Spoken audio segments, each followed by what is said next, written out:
కూలికి పోవాలన్నా పనికి పోవాలన్నా పిల్లలు చదువుకోనికి పోవాలన్నా మీరు ఎక్కడైనా పరిశ్రమలలో కార్మికులకు పోవాలన్నా బస్సు కిరాయికే 5-6 వేల నుంచి 10,000 రూపాయలు ఖర్చు అయ్యేది. ఇక అమ్మగారింటికి పోవాలంటే ఇక అవాసకు పున్నాకు కూడా ఇంటి ఆయన పోనిచ్చేటోడు కదా, దండగమారు ఎవరం ఎందుకమ్మా ఏమున్నది చూడలేదా మీ అమ్మని పుట్టినప్పటి నుంచి ఆడుకోతాం అనేటోడు. అమ్మవారిని దర్శించుకుందామంటే ఆ అవకాశమే లేదు. పెద్దమ్మ గుడికి పోవాలన్నా, లక్ష్మీనరసింహస్వామి దగ్గరికి పోవాలన్నా, యాదగిరి గుట్టకు పోవాలన్నా, లేకపోతే భద్రాచలం పోవాలన్నా, 7కి ఇల్లు దాటాలంటే బస్సు కిరాయిలు 100 రూపాయలు ఖర్చు అయ్యేది. మరి ఇవాళ మా అక్కల్ని అడుగుతున్నా, తెలంగాణ రాష్ట్రం నలుమూలల 7 తారీఖు నాడు నేను ముఖ్యమంత్రి అయితే 9 తారీఖు 2023 నాడు ఆడబిడ్డలకు ఆర్టీసీ బస్సుల్లో ఉచిత ప్రయాణం.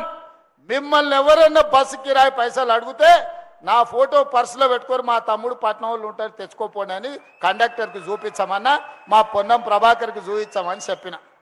ఆయళ్ళటి నుంచి ఇయ్యాలటి దాకా మా అక్కలు చెప్పాలి. మా అక్కలు ఎప్పుడు నిజమే చెప్తారు. ఎవరన్నా 1 రూపాయి మిమ్మల్ని బస్ కిరాయి అడిగినరా అక్క? అడిగినరా? మరి ఇవాళ మీకు 12,000 కోట్ల రూపాయలుగా పొన్నం ప్రభాకర్ సార్కు నేను కట్టినా మీ తరఫున. ఆ సారి కిరాయి పైసలు లేకపోతే కుదరదంటే నేను కడతా స్వామి, నేనేం లేకుంటే కాదు, వాళ్ళకు మా చెల్లెళ్ళకు మా అక్కలకు నేను తోడున్నా, వాళ్ళ తరఫున నగదు నేను కడతా, వాళ్ళు మాత్రం ఉచితంగా పోవాలి, వాళ్ళని అడగొద్దని చెప్పి పొన్నం ప్రభాకర్కి ఇప్పటికి 12,000 కోట్ల రూపాయలు ఇవాళ నేను మీ తరఫున ఉచిత బస్సు కట్టిన. ప్రభాకర్ గారు ఉచితంగా ఇవ్వలేదు అక్కో, ఏమన్నా ఉచితంగా ఇచ్చిండు అనుకునేరు. నగదు నేను కడుతున్నా, ఉచితంగా మీరు ప్రయాణం చేస్తున్నారు, గంతే తేడా. ఇవాళ ఉచిత బస్సు ప్రయాణం మా ఆడబిడ్డలకు ఇచ్చిందా లేదా ఒకసారి ఆలోచన చేయండి. స్వయం సహాయక సంఘాలు 0 వడ్డీ అన్నారు, గుండు సున్నా పెట్టారు, ఈపులకు సున్నం పెట్టారు. గత ప్రభుత్వం ఎనడాన్ని ఇచ్చిండా?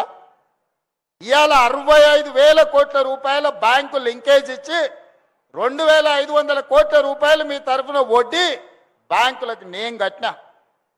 మా అక్కలు వ్యాపారం చేసుకోవాలి, రూపాయి కూడబెట్టి పెంచుకుంటే పిల్లల చదువులకో ఇంటి శుభకార్యానికో లేకపోతే ఏదో ఒక మంచి కార్యక్రమానికి పనికొస్తుందని మా అక్కల కోసం 65,000 కోట్ల రూపాయలు ఇవాళ బ్యాంకులో లింకేజ్ ఇప్పించి మా సీతక్కను కాపలాగా పెట్టి ఇవాళ మీకు పైసలు ఇప్పించిన మాట వాస్తవం కాదా?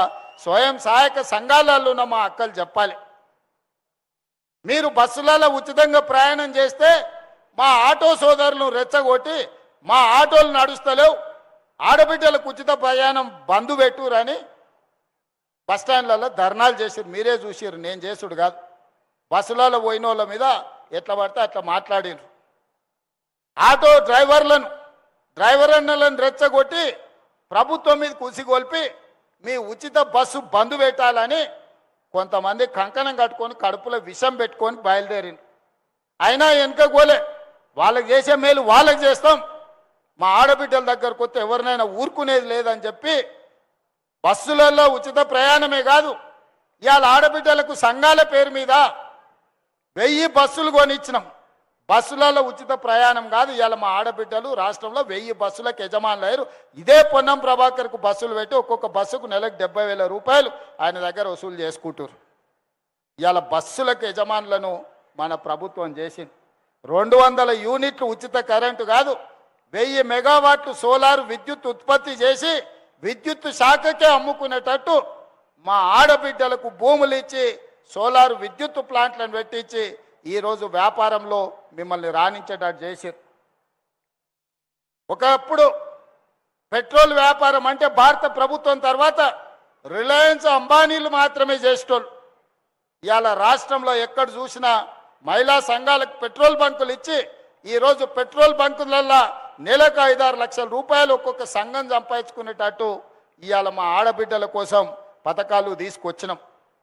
అదేవిధంగా ఈ కుక్కట్పల్లికి కూతవేటు దూరంలో హైటెక్ సిటీ ఉంది. ఆయల్లో చంద్రబాబు నాయుడు కట్టిన శిల్పారామం మనవరాలను తీసుకొని పోయి వారానికో 10 రోజులకో రోజు ఆదివారం పూట శనివారం పూట పోయి చూసి వస్తూనే ఉంది.